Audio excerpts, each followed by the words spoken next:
ఇప్పుడు హైదరాబాద్‌లో ఈనాడు head quarter ఉంది. అక్కడి నుంచి రాసే వార్తలకి హైదరాబాద్ అని పేరు పెడుతున్నారు. Very good.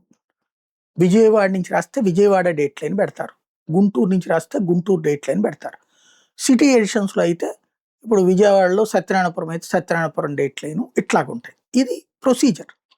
ఇప్పుడు అమరావతి అని డేట్ లైన్‌తోనే వార్తలు రాస్తున్నాయి ఈనాడు, జ్యోతి, ఈవెన్ సాక్షి కూడా. నాకు అర్థం కానిదేంటంటే ఇప్పుడు అమరావతి నగర అభివృద్ధి సంస్థ అని కూడా పేరు లేదు సిఆర్‌డిఏకి. సిఆర్‌డిఏ అంతే. Capital regional development authority.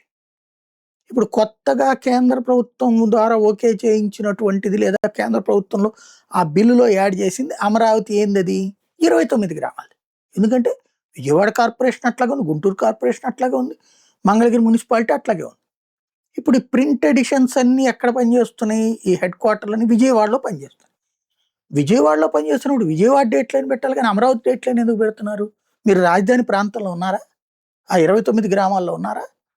అక్కడ మీ హెడ్ క్వార్టర్ లేదు కదా! మరి అప్పుడు సత్యనారాయణపురం డేట్ లైన్ అతను కుమ్మరిపాలెం సెంటర్ అని రాయిచ్చా? లేదంటే విజయవాడ రిపోర్టర్ గుంటూరు అని వార్త రాయిచ్చా? గుంటూరు డేట్ లైన్ పెట్టచ్చా? పెట్టకూడదు కదా! మరి మీరు ఎందుకు ఇట్లా చేస్తున్నారు? ఒకటి ప్రభుత్వాన్నైనా ఒప్పించి అమరావతి నగరం అని ప్రకటింపజేయండి విజయవాడ, గుంటూరు. లేదా అమరావతి రాయడం అన్న మానండి. లేదా మీ హెడ్ క్వార్టర్లు తీసుకెళ్ళి అమరావతి నగరంలో పెట్టండి. మీడియా సిటీ కూడా పెడతానంటుంది కదా ప్రభుత్వం.